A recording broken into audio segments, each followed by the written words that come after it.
لا يكلف الله نفسا إلا وسعها، لها ما كسبت وعليها ما اكتسبت.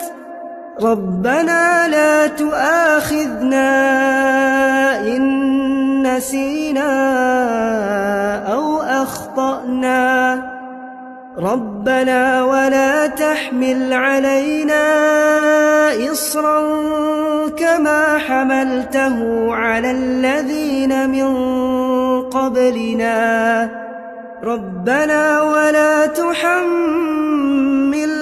ما لا طاقة لنا به، واعف عنا واغفر لنا وارحمنا، أنت مولانا فانصرنا على القوم الكافرين.